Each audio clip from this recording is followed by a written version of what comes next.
20 মিনিটে 10টা কল দিছে বন্ধু, সেই বন্ধুর প্রতি অভিমান করছে, কেন কলটা ফিরাইলি না, কেন ধরলি না।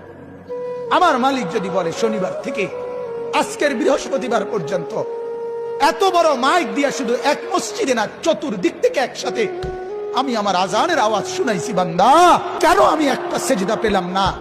আরে বাপ, জানোস না বাপ কি পরিমাণ কষ্ট পাবি বাপ। নওজোয়ান, সুপ্ত জীবনে তেমন কিছু পাইলি না, কষ্ট কিন্তু পাবি অনেক। নারীর পিছনে পড়ে খুব বেশি কোনো সুখ কেউ পাও নাই, আমরা জানি, আমরা বুঝ আছি। মোবাইলে চাইয়া, নর্তকী চাইয়া খুব বেশি কোনো আনন্দের কিচ্ছু নাই, আমরা একটা বুঝ আছে, আমরা আইডিয়া আছে, আমরা একটা চিড়া খাই না। রং তামসায় খুব বেশি সুখ পাওয়া যায় না, বন্ধু বান্ধবের এই আড্ডায় খুব সুখ পাওয়া যায় না। সেজদার মধ্যে অনেক মজা আছে, রাত গভীরের সাহায্যে অনেক মজা আছে।